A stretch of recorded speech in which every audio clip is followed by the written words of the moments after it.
Bienvenidos. Continuamos en nuestro estudio expositivo de Éxodo capítulo 20, versículos 1 al 17, donde estamos viendo los 10 mandamientos. Hicimos una amplia introducción para comprender bien el entorno que rodea este tremendo evento de la historia, donde Dios mismo presenta a los hombres las normas morales por las cuales debemos ser regidos. Éxodo 19 nos muestra el gran temor y la reverencia con la que fue entregada la ley de Dios a los hombres y que llevó al pueblo de Dios a que se estremeciera ante su presencia. Y de la misma manera debemos ver los mandamientos el día de hoy con temor y reverencia, porque estos son la misma expresión del corazón de Dios, del carácter de Dios, de la santidad de Dios. En el versículo 1 hemos visto cómo es Dios mismo quien establece los mandamientos y con esto vemos que Él es un Dios legislador.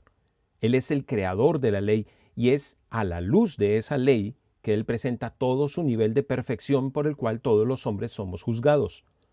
Dios no va a faltar a ninguno de sus mandamientos, ni los va a pasar por alto, porque son parte inherente de su naturaleza como Dios. Son atributos de su santidad y por eso estos cumplen con el tremendo propósito de revelarnos a los hombres que somos pecadores ante su santa presencia.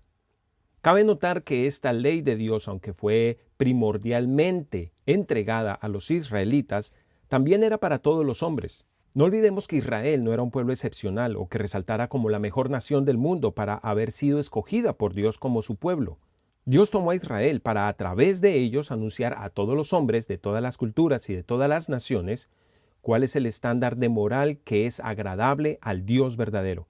Y así como sucedió con los israelitas, todos los hombres que se acercaban a Dios debían ser contrastados con ese nivel de excelencia para que entendieran cómo son viles pecadores, indignos de todo favor de Dios y dignos más bien de toda muerte eterna. Es por eso también que ninguno de nosotros como hijos de Dios podemos decir que hemos hallado salvación porque Dios haya visto algo bueno en nosotros. No había ni habrá algo bueno en nosotros que nos haga merecedores del favor de Dios. Si hoy seguimos de la mano del Señor es por su misericordia y no por algo en nosotros. Esa simple verdad destruye toda clase de ego de nuestra parte y exalta por sobre todas las cosas a nuestro gran Dios como Salvador exclusivo. Después de las ayudas visuales que el pueblo recibió, el Señor comenzó a definir bien el significado de las palabras santo y justo en sus propios términos. Como Dios es el creador y soberano Señor del universo, es correcto que Él y solo Él gobierne y establezca las leyes morales por las cuales todos los hombres debemos regirnos. No obstante, aunque esto es verdad, este no fue el argumento que Dios le dio al pueblo de Israel por el cual debían tener en cuenta sus palabras, sus normas, sus estatutos. En el versículo 2 vimos que Dios afirma ser el libertador de su pueblo. Israel salió de Egipto por el beneplácito de Dios y por su mano poderosa, no la de Moisés, no la de Faraón, ni la de ningún otro hombre. Y así también los creyentes hoy somos salvos por la obra de justificación que Dios hace a través de Jesucristo. La creación anuncia la obra de sus manos, pero la salvación, la justificación y la restauración de un impío anuncian un milagro de Dios de la misma magnitud que el de la creación del universo, porque los redimidos somos hechos nuevas criaturas en Cristo Jesús. Eso es lo que nos dice 2 Corintios 5:17. Así que la obligación de este pueblo era solamente con Dios, con ese Dios libertador. Y con esto, Él mismo se presenta como el centro de la adoración. Fue Él quien los buscó, fue Él quien los sacó de la esclavitud de Egipto y es Él quien ahora hace un pacto con ellos. Al redimirlos de Egipto, adquirió también un nuevo derecho para regirlos y por eso ahora ellos le debían el servicio, la obediencia y la adoración solamente a Dios. Y esto no ha cambiado en nuestros tiempos. Mientras el hombre esté separado de Dios, será esclavo del pecado y morirá en ese estado por mucho que se esfuerce en hacer buenas obras. Pero cuando Dios, en su misericordia, nos saca de esa esclavitud a través de la obra redentora de su Hijo Jesucristo, Nos hace libres del poder y del dominio del pecado, pero también nos hace propiedad suya. Nunca venimos a ser libres para gobernarnos a nosotros mismos. Siempre habrá un Señor sobre nosotros, ya sea el pecado para muerte eterna o ya sea el Señor para vida eterna, como lo dice Romanos 6:16.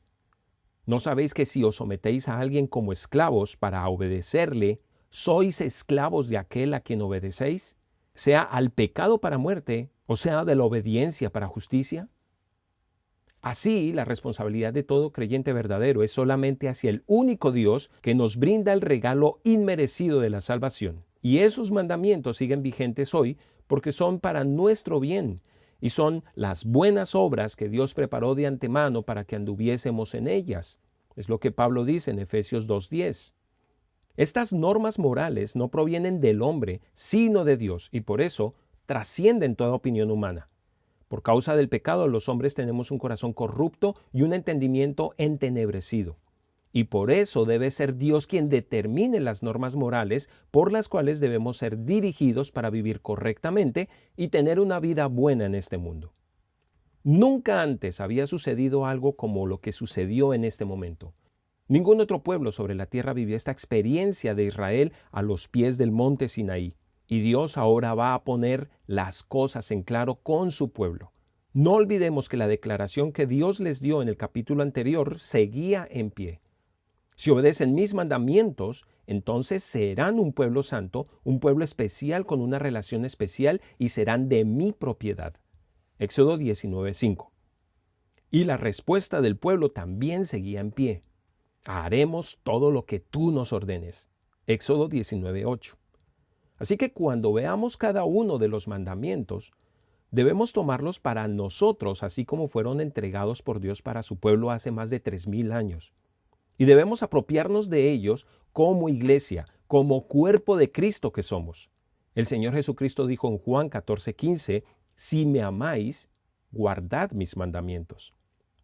Y ese es el motivo por el cual obedecemos sus mandamientos. Guardamos sus preceptos como respuesta a la salvación que Él nos da y no para obtener salvación. Lo hacemos porque somos hijos de Dios y no para ser hijos de Dios. Y los 10 mandamientos colocan delante de nosotros las normas y el modelo de Dios. Así que nadie puede jugar con estos principios y luego eludir las consecuencias. Ahora, con esta disposición previa de corazón, veamos cada uno de estos mandamientos, lo que significan, lo que implican y lo que demandan de nosotros.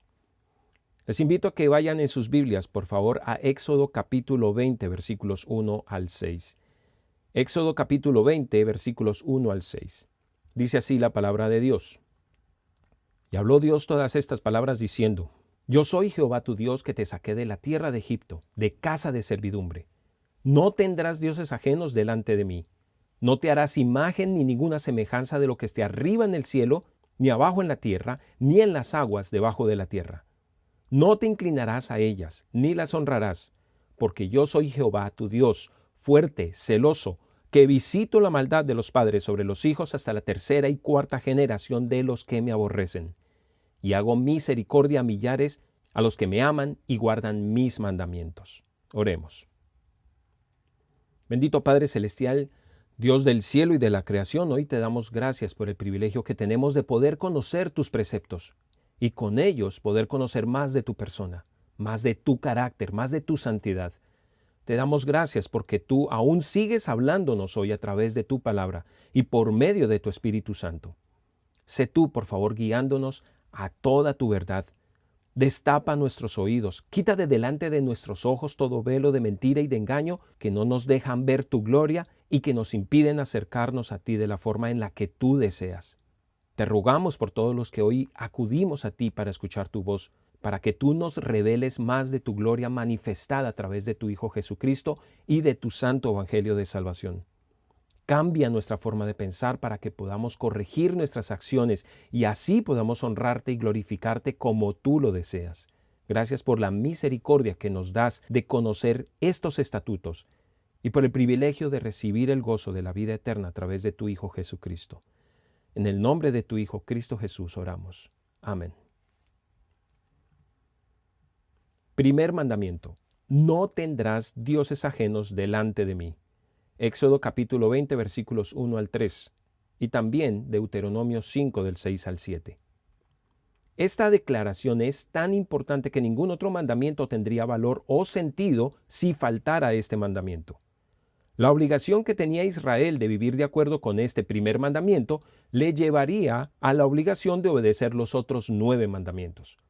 Con este mandamiento Dios les estaba resaltando el primer aspecto de su identidad como un pueblo único, el monoteísmo, es decir, la creencia en un solo y único Dios. Porque esto los identificaría a ellos como un pueblo muy diferente al de todas las demás naciones que eran politeístas.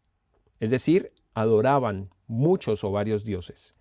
Si los israelitas vivían de la manera ordenada que agradaba al Señor, el resto de las naciones verían a través de ellos la realidad del Dios creador y verdadero que para muchos era desconocido en este tiempo.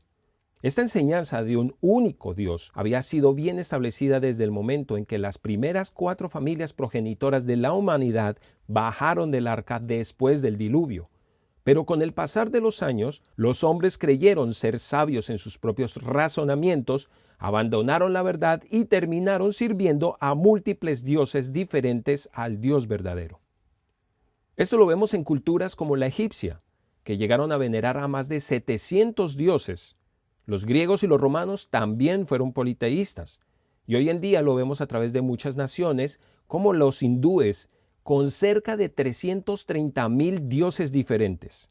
Y aunque los israelitas servían al único Dios, no obstante tenían cada uno de ellos conceptos personales acerca de ese Dios. Cada uno lo interpretaba en sus propios términos y por eso Dios mismo debía revelarse a ellos. Porque no es cuestión solamente de confiar en cualquier Dios, sino que tiene que ser el único y verdadero Dios. Puede que nos sintamos cómodos pensando que hemos guardado este primer mandamiento, pero las implicaciones de este son muy serias. Este mandamiento ya nos muestra el pecado en el que tenemos peligro de caer, el orgullo del yo. Pues este primer mandamiento se enfoca en la persona a la que debemos adorar. Comencemos por definir qué son dioses ajenos. El objetivo de la palabra de Dios es que los hombres conozcan al Dios verdadero, creador del universo. Luego, todo ser que sea reverenciado, honrado y exaltado en su lugar es visto por Dios como un Dios falso. Nada de lo que ha sido creado puede ocupar el lugar del Creador. A ese reconocimiento de la posición de primacía que tiene el Creador es a lo que la Biblia le llama dar la gloria a Dios.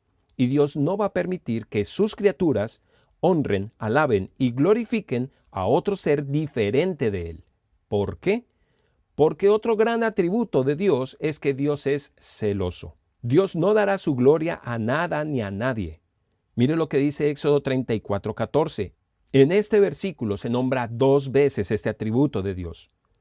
Porque no te has de inclinar a ningún otro Dios, pues Jehová, cuyo nombre es celoso, Dios celoso es. Muchos afirman que en realidad Dios es uno, pero consideran que cada hombre de cada cultura y en cada tiempo tienen la libertad de acercarse a Él por el camino que cada uno defina. Por el contrario, la palabra de Dios en 1 Timoteo capítulo 2, versículo 5, establece que solamente hay un Dios, solamente hay un camino y solamente hay una puerta de entrada para llegar a Él, y ese es Jesucristo. Luego, para Dios no existe otro medio ni otro modo de acceso hacia Él, y con eso es mentira que todos los caminos conducen a Dios de la misma forma como podemos subir al pico de una montaña desde muchos ángulos de la montaña, porque esa es la filosofía actual, que no importa qué religión tengas, que no importa de qué forma creas, Dios te va a recibir porque Dios es uno y hay muchos caminos. El concepto del monoteísmo no era una instrucción que los israelitas conocían hasta ahora. Israel vivió muchos años de abundancia y luego muchos más de esclavitud en Egipto. Y los egipcios se caracterizaban por sus muchos dioses y también por la arrogancia del faraón que se revelaba para ellos como un dios. La arqueología nos ha dado evidencias contundentes de esta cultura que demuestran la veracidad de la Biblia. Vemos los dioses que ellos adoraban en esculturas de piedra y de madera, con cuerpos humanos y cabezas de anfibios, de reptiles y de aves.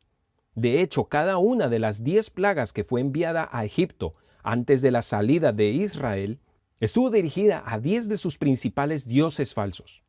Khnum, dios guardián de las aguas y del río el Nilo, y el Nilo se convirtió en sangre. Éxodo 7:19.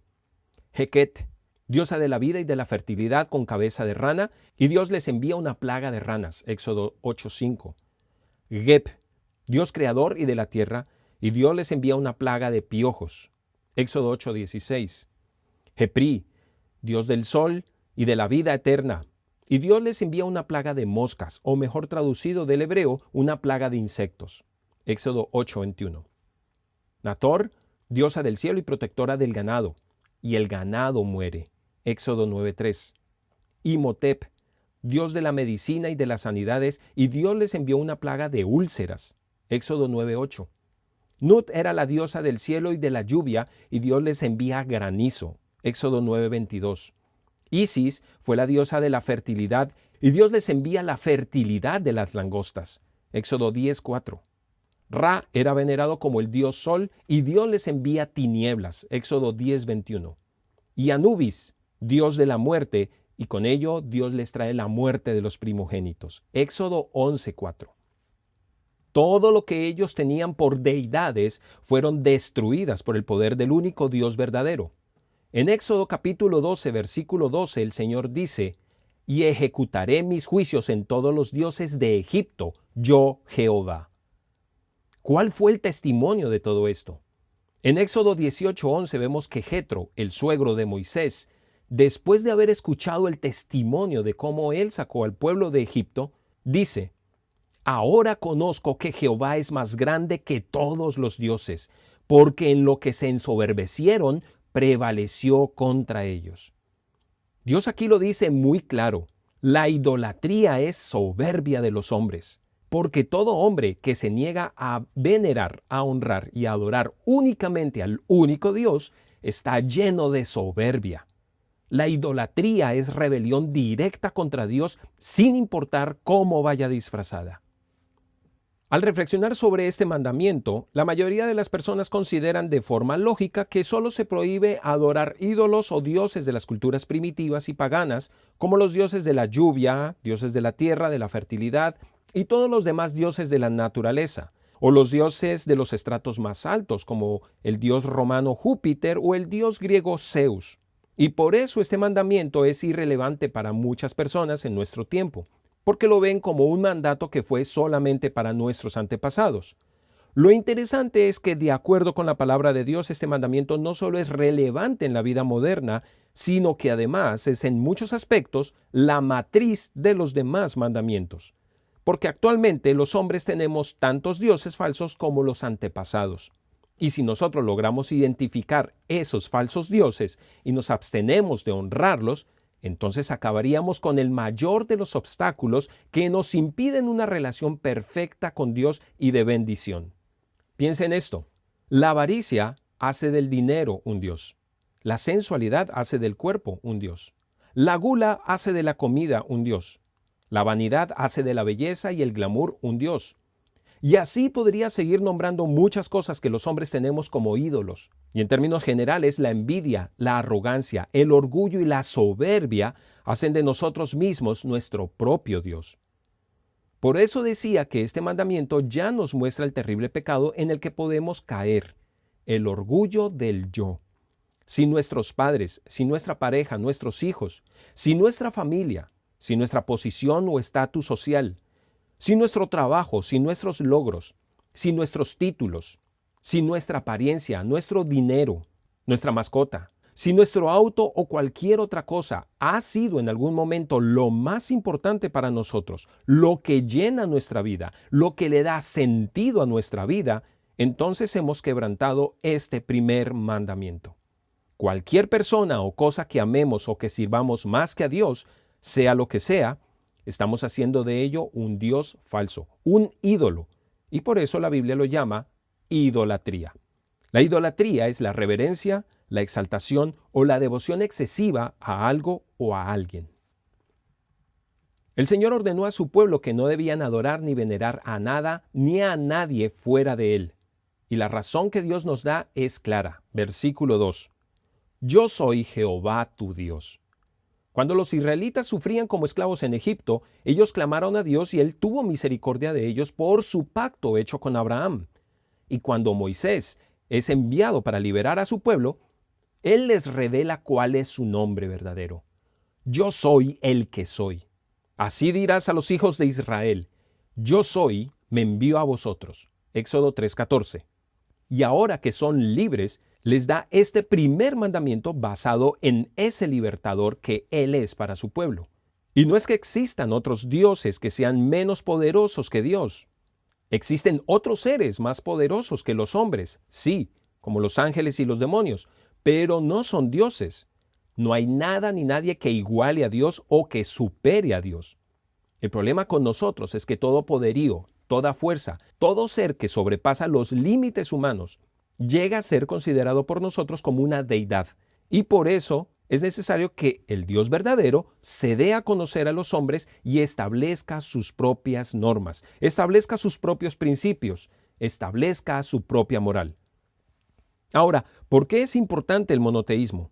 Déjeme darle 3 razones de gran importancia.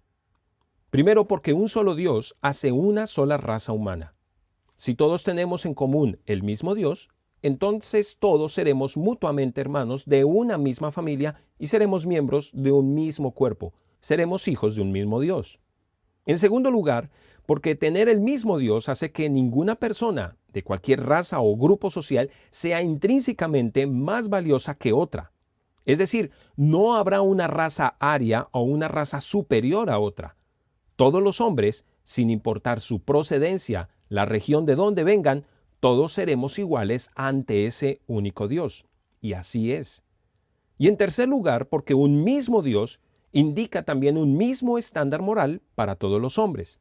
Por ejemplo, si Dios establece que asesinar es malo, lo será para todos los hombres sin importar su cultura, sin importar su nación o sus creencias. Como hay un único Dios, entonces no se puede acudir a otro Dios o a otros dioses para buscar otro estándar de moral diferente que apruebe el asesinato solamente porque a mí me gustaría cometerlo. ¿Se da cuenta? La idolatría se ve mucho al compartir el Evangelio. Muchos me dicen, sí, estoy viviendo en mucho pecado, pero mi Dios es un Dios bueno y es un Dios de amor que no castigará a nadie jamás. Y así se quedan muchas personas cómodos en su propio pecado, porque tienen un concepto falso de Dios. Cuando dicen mi Dios, se están refiriendo a un Dios conforme a sus preceptos, a sus conceptos. Y puede que no se estén formando para sí mismos una imagen de barro, de madera o de piedra con sus manos. Pero si ese no es el Dios que se ha revelado en las Escrituras, si ese no es el Dios que está en la Biblia, entonces estarán cometiendo idolatría. En sus mentes se estarán formando para sí mismos un Dios que les conviene a ellos, pero que es muy diferente del Dios verdadero. De aquí en adelante, Dios siempre le recordó a su pueblo, yo soy. Yo soy Jehová y ninguno más hay. No hay Dios fuera de mí. Se lo dijo en Isaías 45:5. Solamente hay un Dios que debe ser honrado, venerado y adorado. Los hombres tenemos la tendencia a buscar relacionarnos con ese ser más poderoso que nosotros, a quien podamos clamar y suplicar por su ayuda. Alguien en quien sentirnos seguros, valorados, apreciados, protegidos, sustentados. Alguien por quien sentirnos amados. ¿Por qué? Porque fuimos creados para eso. Fuimos creados para vivir bajo la dependencia de Dios. El sentido de nuestra existencia, la llave y la clave de nuestra vida, está en nuestra verdadera libertad dentro del gobierno de Dios. A causa del pecado, como ya lo vimos antes, esa relación con Dios fue rota. Y ahora todos los hombres estamos separados de nuestra fuente de vida. Todos llegamos a este mundo separados de la gloria de Dios.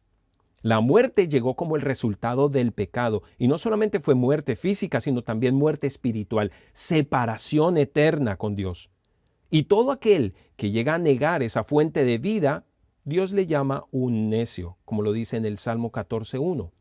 Dijo el necio en su corazón, no hay Dios. Para muchos hombres es más fácil sencillamente decir que no hay Dios, negarse a creer que hay un Dios, porque pretenden de esa manera ser libres en sus propios conceptos y bajo su propia moral. Pero todos tenemos la necesidad de relacionarnos con Dios. Fuimos creados para eso. para darle gloria a través de nuestra relación con Él. Y mientras nosotros estemos separados de la gloria de Dios por causa del pecado, los hombres buscaremos llenar ese vacío de Dios con cualquier cosa que no sea el Dios verdadero. Y esos son llamados dioses falsos. Dioses hechos a nuestra medida y según nuestros caprichos.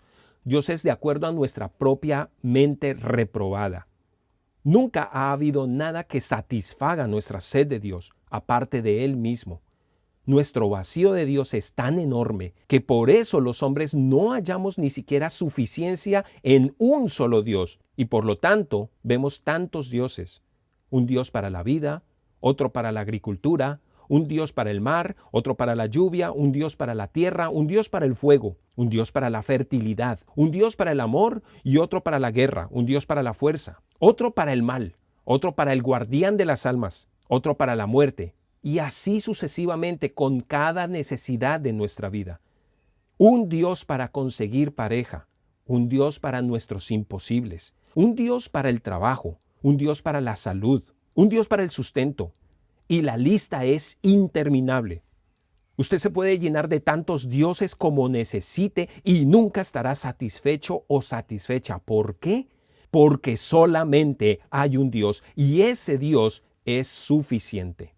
Y mientras nosotros no tengamos una relación perfecta con ese único Dios, nosotros estaremos insuficientes de la deidad. Israel debía comenzar a confiar en ese único Dios que los libró de la esclavitud de los otros dioses, y así mismo debemos hacerlo nosotros. Querido oyente, ¿conoce usted a ese único Dios verdadero de las Escrituras? Primer mandamiento: no tendrás dioses ajenos delante de mí. Segundo mandamiento: no te harás imagen alguna de Dios. Éxodo capítulo 20, versículos 4 al 6. Y también Deuteronomio 5 del 8 al 10. Este segundo mandamiento viene de la mano con el primero. Mientras el primero se enfoca en la persona que debemos adorar, el segundo concierne al modo como debemos adorar. Como lo dije anteriormente, es posible que usted se percate de algunas diferencias y diga, bueno, así no son los 10 mandamientos que me enseñaron. Estaba seguro o segura que el segundo mandamiento es no tomar el nombre de Dios en vano. Pero le recuerdo que estamos viendo el tema a la luz de la palabra de Dios y no de las tradiciones de los hombres. Ese es el segundo mandamiento de la numeración judía. Y lo interesante es que en el Decálogo católico sigue siendo el primer mandamiento. Es por eso que su transliteración más común es solo amar a Dios sobre todas las cosas. Y con esto se asume que se prohíbe toda clase de idolatría, la adoración de ídolos o de imágenes creadas por los hombres. Pero estas palabras del segundo mandamiento no se enfatizan en el Decálogo católico porque contradicen sus tradiciones de rendir culto y reverenciar a sus muchas imágenes. Pero Éxodo 20 del 4 al 6 y Deuteronomio 5 del 8 al 10 están ahí en la misma Biblia católica. Estimado oyente, las infracciones de estos dos mandamientos trajo sobre Israel consecuencias terribles. Dios castigó severamente a su pueblo por esto. El Antiguo Testamento es en cierta forma una crónica que nos muestra a Israel constantemente desobedeciendo este mandamiento y rebelándose y alejándose de Dios y luego arrepintiéndose y volviendo a Él después de ser fuertemente castigados por Dios. Después de la confusión de las lenguas en la construcción de la Torre de Babel, la adoración babilónica al dios Sol continuó extendiéndose por toda la tierra a través de los cientos de dioses como Tamuz, Nimrod, Mitra, Ra, Zeus o Júpiter. Así poco a poco las costumbres cambiaron a través de los siglos, pero la adoración original al dios Sol se sigue observando hoy en muchas religiones, como en la famosa tradición de los huevos de Pascua, que no son más que la adoración de la diosa babilónica Ishtar, que en inglés y en alemán tienen una fonética casi igual. Esta y Ostern. Y también una adoración al dios babilónico Tamuz. El conejo y los huevos son símbolo de fertilidad, y los huevos eran ofrecidos a este dios después de ser bañados en la sangre de los niños que también se les ofrecía. Así que nada que ver con la Pascua bíblica. Esta y muchas otras celebraciones paganas son una violación directa al primer mandamiento. La orden de no tendrás otros dioses delante de mí involucraba para Israel el no pronunciar ni siquiera el nombre de estos dioses y el no imitar la manera en que los paganos adoraban a sus dioses falsos, para honrar así al Dios verdadero de la creación. Dios fue exclusivo con su pueblo y les dio normas de culto únicas que lo honraban a él. Todas estas adoraciones paganas son abominación para Dios. Es repugnante para Dios, es detestable, es pútrido y es vil. Incluso vemos en el Antiguo Testamento cómo Dios le ordenó a su pueblo que destruyera por completo con todas las naciones paganas que conquistaron, que destruyeran con todo altar, con todo elemento, con todo lugar construido para adorar dioses falsos, y que aún se abstuvieran de unirse en matrimonio con esas naciones para que ellos y sus descendientes no terminaran adorando y sirviendo a esos mismos dioses falsos de sus mujeres. Deuteronomio capítulo 7 versículos 1 al 5 dice: Cuando Jehová tu Dios te haya introducido en la tierra en la cual entrarás para tomarla, y haya echado de delante de ti a muchas naciones, al Eteo, al Gergeseo, al Amorreo, al Cananeo, al Fereceo, al Heveo y al Jebuseo, 7 naciones mayores y más poderosas que tú, y Jehová tu Dios las haya entregado delante de ti y las hayas derrotado, las destruirás del todo. No harás con ellas alianza ni tendrás de ellas misericordia, y no emparentarás con ellas. No darás tu hija a su hijo, ni tomarás su hija para tu hijo, porque desviará a tu hijo en pos de mí, y servirán a dioses ajenos, y el furor de Jehová se encenderá sobre vosotros, y te destruirá pronto. Mas así habéis de hacer con ellos. Sus altares destruiréis, y quebraréis sus estatuas, y destruiréis sus imágenes de acera, y quemaréis sus esculturas en el fuego. Por desgracia, los israelitas no siempre siguieron este mandato de Dios y cayeron en la adoración de estos dioses. Así sucedió en Números capítulo 25, cuando tenemos el registro de que 25,000 israelitas, por orden de Dios, mueren ejecutados por sus mismos sacerdotes a plena luz del día y frente al tabernáculo, por haber adulterado con las prostitutas de los moabitas y haber participado con ellas de los sacrificios de sus dioses, dando culto a Baal, el dios babilónico de la lluvia, el trueno y la fertilidad.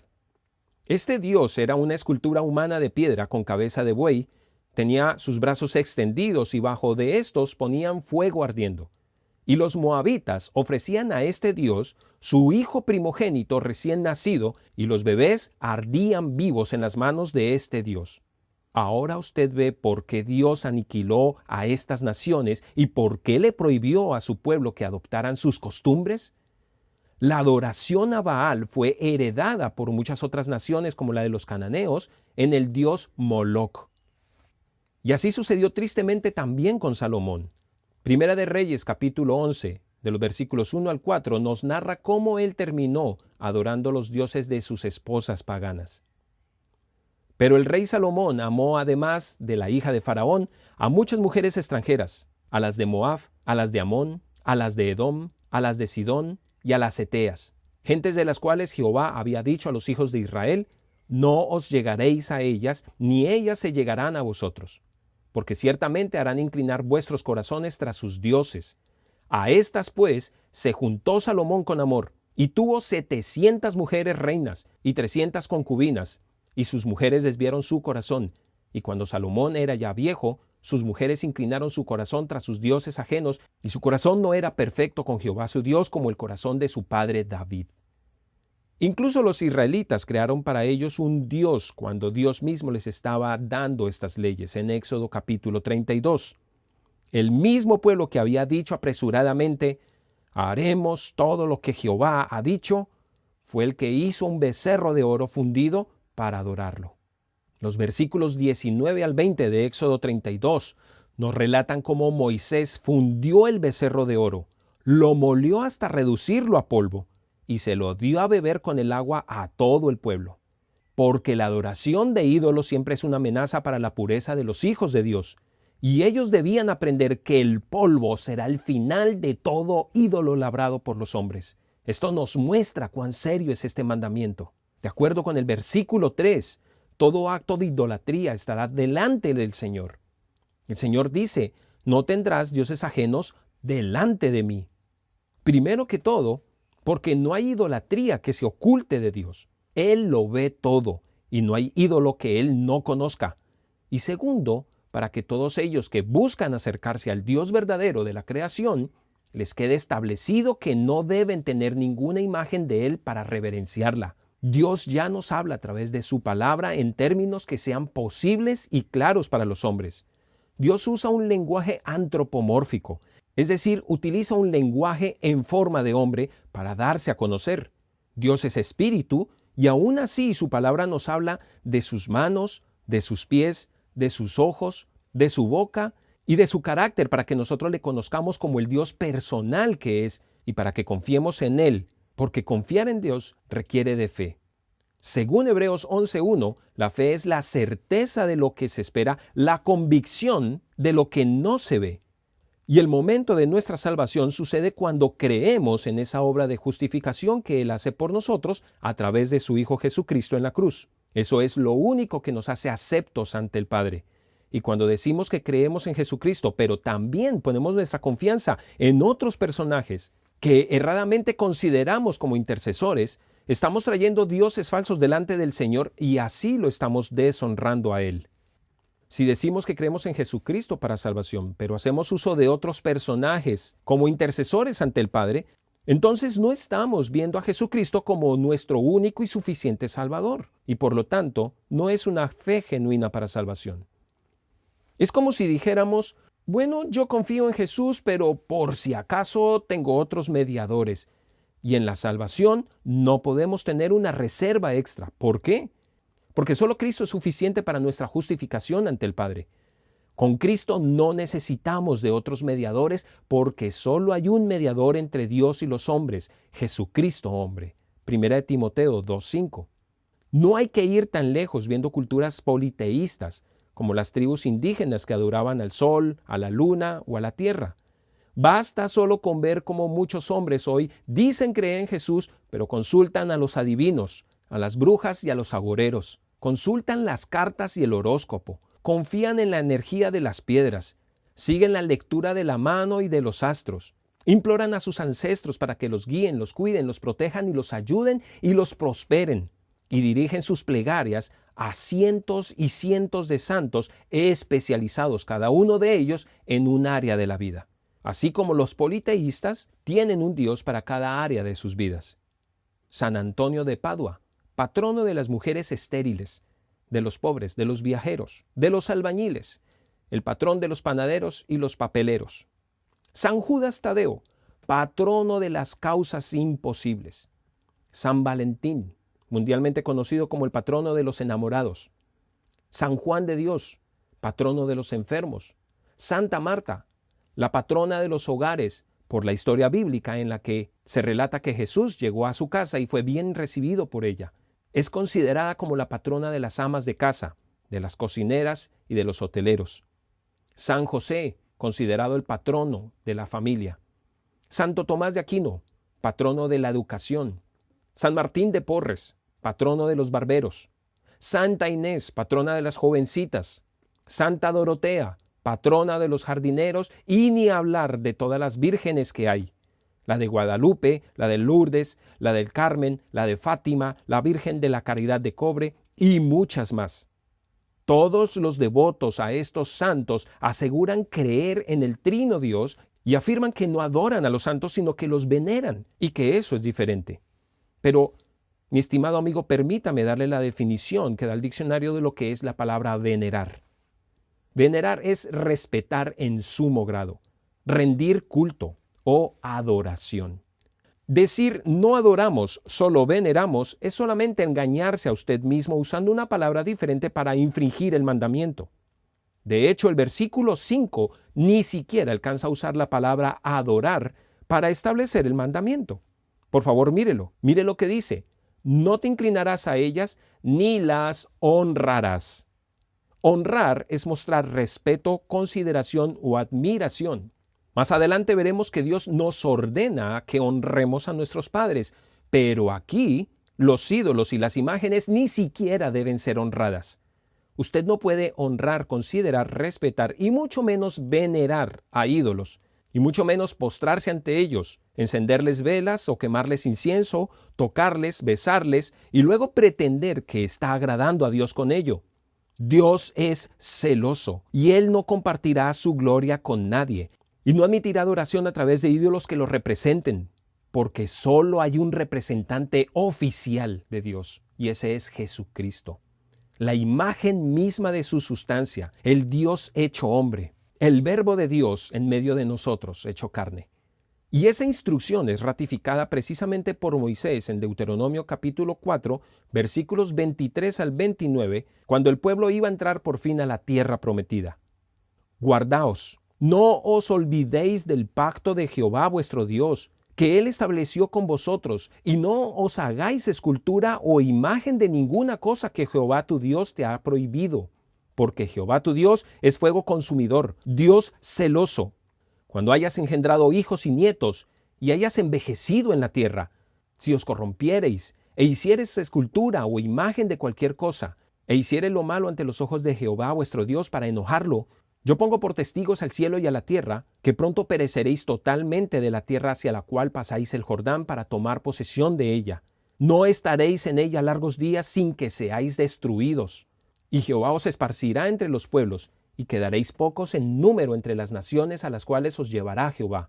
Y serviréis allí a dioses hechos de manos de hombres de madera y de piedra, que no ven, ni oyen, ni comen, ni huelen. Mas si desde allí buscares a Jehová tu Dios, lo hallarás, si lo buscares de todo tu corazón y de toda tu alma. Y tristemente, esto pasó en la historia de Israel. Fueron esparcidos por adorar dioses paganos. Este es el gran mandamiento, reconocido por todo Israel más adelante en Deuteronomio 6, del 4 al 5. Dios les estableció el tan conocido Shema. Oye Israel, Jehová nuestro Dios, Jehová uno es. Y amarás a Jehová tu Dios de todo tu corazón y de toda tu alma y con todas tus fuerzas. La primera palabra del Shema es oye o escucha, que en hebreo es Shema. De ahí proviene el nombre de esta oración. El escuchar es una actividad universal de todos los hombres, pero en la Biblia, la palabra Shema tiene un sentido más profundo que simplemente percibir ondas sonoras con el oído.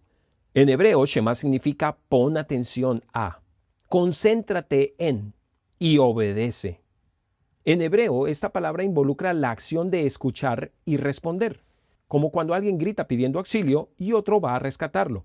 Eso es Shema.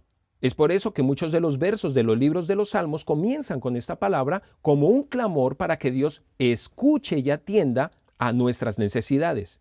Como por ejemplo el Salmo 27:7.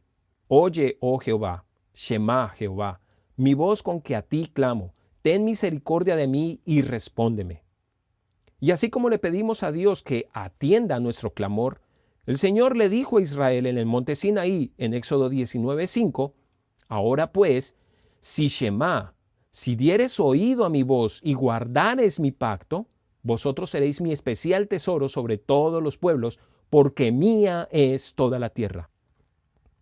En el hebreo antiguo no hay una palabra diferente o aparte para obedecer a los consejos de alguien que tiene autoridad o que sabe más, como los padres o los maestros. En el original hebreo solo se usa la palabra Shema, porque escuchar y obedecer son para Dios lo mismo, son dos caras de la misma moneda. Esa es la razón por la que años más tarde, cuando el pueblo de Israel estaba quebrantando los mandamientos de Dios y los pactos del Señor, los profetas de Dios decían que este pueblo tenía oídos pero no escuchaban. Así como un padre que le da consejos a su hijo, si éste no los acata, es un hijo necio, un hijo que no escucha. Así para Dios, el escuchar verdaderamente su palabra involucra obedecerla. Y por eso, quienes no la obedecen, Dios los ve como soberbios, como rebeldes y aborrecedores de Dios. Porque faltar a los mandamientos de Dios es aborrecer a Dios. Y por eso el Señor dice en el versículo 5 que Él visita la maldad de los padres sobre los hijos hasta la tercera y cuarta generación de los que le aborrecen, es decir, de los que no acatan su palabra. Él está diciendo que nos apartemos de idolatría, y cualquiera que no hace caso a esto es un aborrecedor de Dios. Todo aquel que cierra su corazón a la palabra de Dios es un aborrecedor de Dios. Y Dios promete su castigo sobre esos idólatras obstinados, a quienes él considera como sus enemigos. Esto es muy serio, estimado oyente, y no es injusto de parte de Dios, ya que los padres mueren en su iniquidad de idolatría y los hijos siguen sus pasos en esas falsas formas de culto que son heredadas por tradición. Cuando comparto el Evangelio con otros, muchos no están dispuestos a escuchar nada que les diga la Biblia en contra de sus tradiciones. Ellos están ahí en su religión por heredad, porque esa es la religión de sus padres, de sus abuelos, de sus bisabuelos, y no están dispuestos a cortar con la tradición. Muchos no evalúan si lo que profesan es bíblicamente correcto, y si no están dispuestos a atender a la voz de Dios, entonces morirán en sus tradiciones de hombres, porque Dios mismo los entregará a su propio pecado. Apreciado oyente, esto es muy serio. La Biblia es muy precisa en cuanto a los ídolos y lo que tengo que compartirles es aún más fuerte. Le pido encarecidamente que no cierre su corazón y que compruebe por usted mismo todas estas citas que le estoy dando. Compruébelas en su propia Biblia, porque aún, mi estimado amigo católico, la Biblia que usted tiene, la Biblia católica, no ha cambiado esos versículos. Dios nos dice en 1 Corintios capítulo 10, versículo 20, ¿a quién se sirve y a quién se adora cuando honramos a ídolos? Cuando los paganos ofrecen algo en sacrificio, se lo ofrecen a los demonios y no a Dios. Y yo no quiero que ustedes tengan nada en común con los demonios. Eso explica el porqué de los muchos milagros de los ídolos a los que muchos claman. Y lo puede comprobar también con lo que dice Apocalipsis capítulo 16 versículo 14. Son espíritus de demonios que hacen señales milagrosas. Apreciado oyente, puede enojarse conmigo, pero esto es lo que dice la palabra de Dios.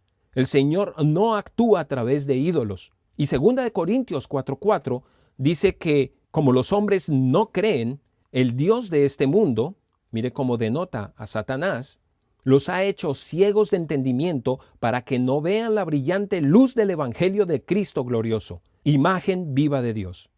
Por eso le pido que no cierre su corazón. Escuche atentamente, investigue y compruebe si lo que le estoy diciendo es cierto. Y si es así, apártese de los ídolos si quiere recibir la bendición de la vida eterna de Dios. Porque si bien es cierto que Dios es implacable ante la idolatría, también es cierto que tiene una enorme misericordia con los que se apartan de ese terrible pecado y le buscan de corazón. Mire lo que dice el versículo 6. Y hago misericordia a millares, a los que me aman y guardan mis mandamientos. Precisamente el apóstol Pablo hace énfasis del verdadero arrepentimiento que trajo salvación a los creyentes de Tesalónica, cuando dice en 1 Tesalonicenses capítulo 1 versículo 9, porque ellos mismos cuentan de nosotros la manera en que nos recibisteis y cómo os convertisteis de los ídolos a Dios para servir al Dios vivo y verdadero. El primero y el segundo mandamiento nos prohíben rendir adoración a cualquier imagen, a cualquier ídolo o Dios falso. Y esto también incluye adorar cualquier imagen que nos hagamos del Dios verdadero.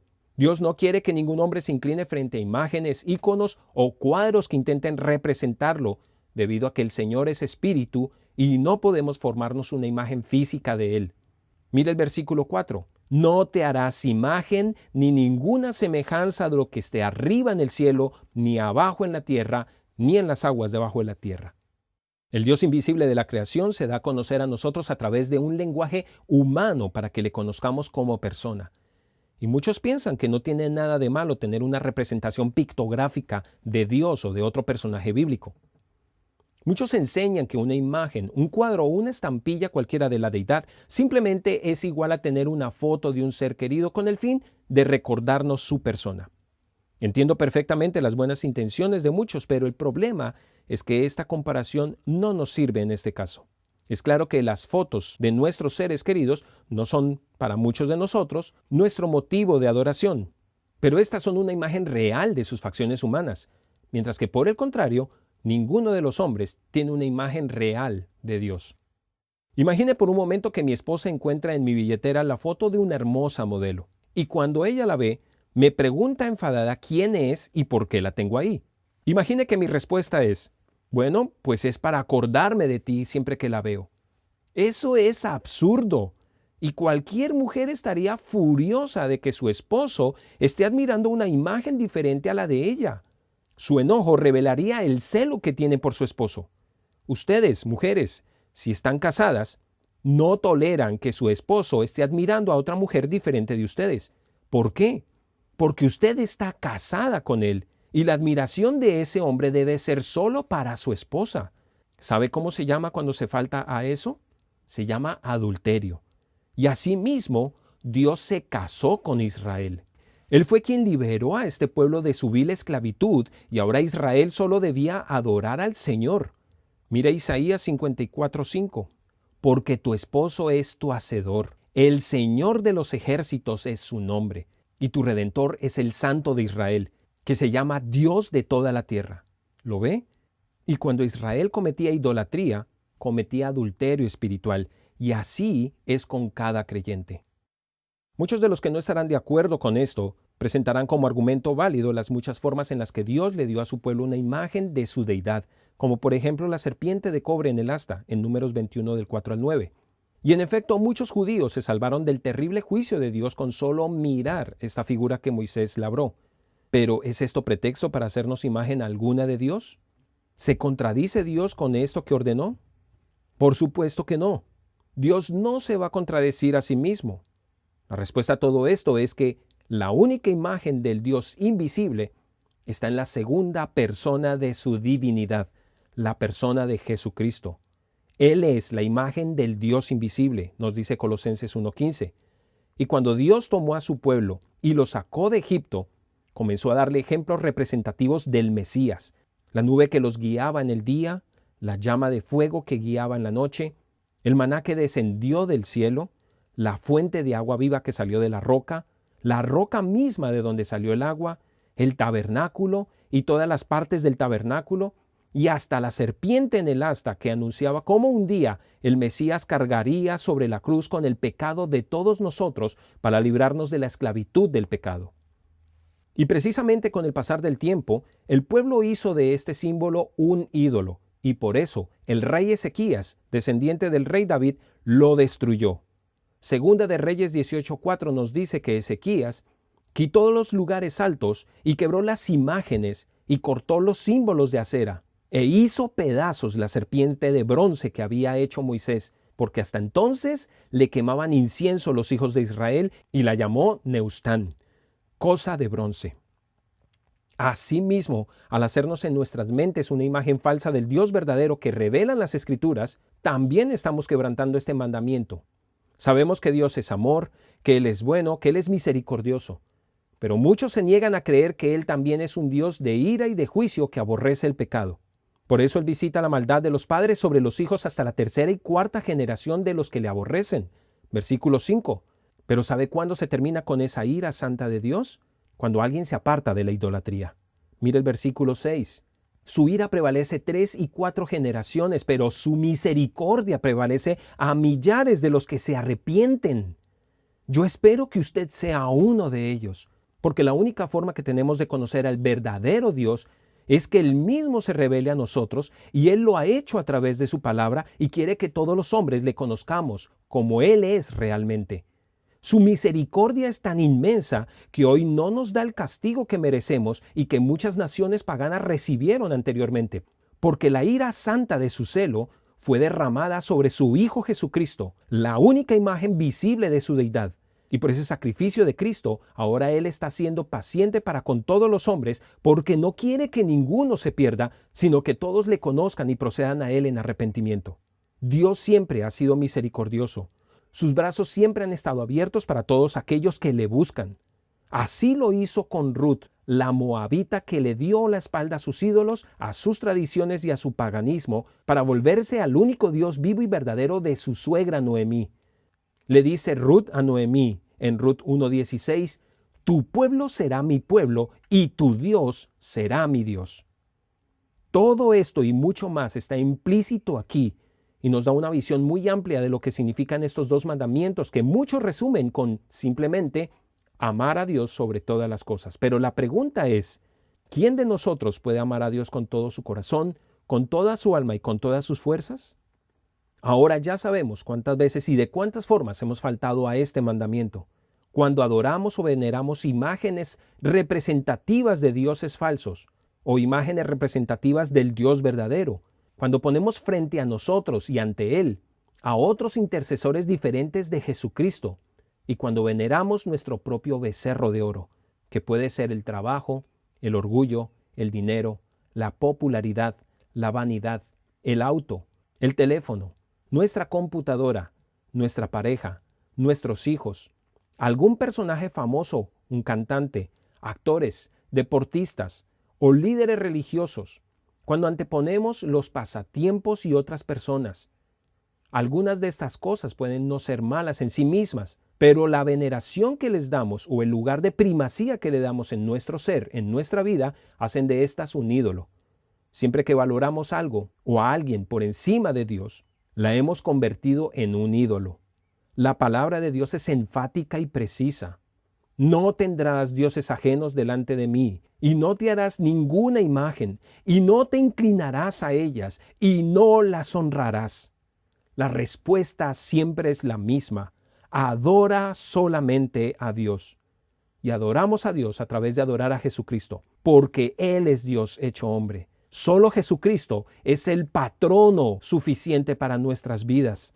Él es el patrono de las mujeres estériles. Jesucristo es el patrono de los pobres, de los viajeros. Jesucristo es el patrono de los albañiles y de los panaderos y de los papeleros. Jesucristo es el Dios de las causas imposibles. Jesucristo es el Dios que puede mantener el enamoramiento con nuestra pareja en el matrimonio. Jesucristo es el que tiene el poder sobre la enfermedad. Él es el patrono que cuida de los hogares de las amas de casa, de las viudas y de los huérfanos. Solamente Jesucristo es el único intercesor ante el Padre. Y por eso, quien tiene a Jesucristo no necesita postrarse ante ningún ídolo, ni prenderle velas, ni quemarle incienso, porque Jesucristo los supera a todos. Y si seguimos sus preceptos, entonces seremos bendecidos porque esos preceptos son para nuestro bien. Estimado oyente, si usted hoy quiere saber cómo puede recibir el favor de Dios y la vida eterna, simplemente obedezca al llamado de su voz para salvación, arrepentimiento y fe. Arrepiéntase de su idolatría, abandone ese pecado, saque de su vida y de su casa todo tipo de imagen, todo ídolo, dele la espalda a toda tradición religiosa que no es bíblica y luego vuélvase en fe al Dios verdadero. En sus propias palabras, diríjase al Dios que conoce su corazón y que le escucha en lo secreto. Pídale perdón por todos sus pecados y luego reconozca y crea en la única obra de salvación que Él hizo por usted hace más de 2000 años. En la cruz del Calvario, Dios castigó, mató y maldijo a su Hijo Jesucristo en su lugar. Dios derramó la ira de su juicio eterno sobre su Hijo para no derramarla sobre usted. Y ahora solo debe apropiarse de ese acto de justificación por la fe. Solo debe creer que eso es lo único que lo hace a usted libre de toda condenación y lo justifica delante del Padre. Solo cuando usted responde con fe a ese llamado de salvación y le da la espalda a su idolatría, Dios entonces lo justifica y lo perdona de todos sus pecados. Lo hace un hijo suyo. Solo entonces Dios le da su Espíritu Santo para que more en usted y le da un nuevo corazón con nuevos deseos de conocerlo y de obedecer su palabra. Y esperamos que así sea. Pero este mensaje también tiene implicaciones para todos los verdaderos creyentes, todos los que ya hemos conocido al Señor Jesucristo. Todos hemos cometido idolatría de una o de otra forma y constantemente. Y ese es el punto a donde el Señor nos quiere dirigir. Pensemos de cuántas maneras hemos faltado a Dios con este mandamiento y pidamos al Señor en oración que nos revele diariamente cuáles son esos dioses que debemos sacar de nuestras vidas. Reconozcamos con sinceridad y con humildad nuestro pecado, apartándonos de él, y demos gracias al Señor por ser siempre amplio en perdonar, por ser tan misericordioso, porque solo contra Él hemos pecado. Oremos. Padre, hoy te damos gracias una vez más por llegar a nosotros con estas palabras. Gracias por ese ejemplo tan grande que tenemos de tu carácter y de tu santidad revelado en las Escrituras. Gracias por ser tan misericordioso con nosotros y darnos a conocer tu voluntad antes de ser llamados a tu presencia. Gracias por cubrirnos con tu justicia y hacernos aptos para acercarnos a ti a través de tu Hijo Jesucristo. Ahora que somos grandemente bendecidos con esta palabra, llévanos a obedecerla de corazón y con alegría. Saca de nuestro corazón toda clase de afecto y de aprecio por esas cosas que tú aborreces. Cambia nuestra forma de pensar, cambia nuestros deseos, para que nuestras acciones también cambien para tu honra y para tu gloria, para que demos testimonio de lo que tú haces en nuestras vidas. Te pedimos por todas aquellas personas que han escuchado este mensaje y que hoy están angustiadas necesitando de tu salvación. Gracias por ese perdón que tú nos das y por ese amor que tú nos manifiestas a través de tu Hijo Jesucristo. Te lo pedimos todo a través de ese nuestro único y suficiente intercesor y nuestro único mediador, tu Hijo Jesucristo. Amén.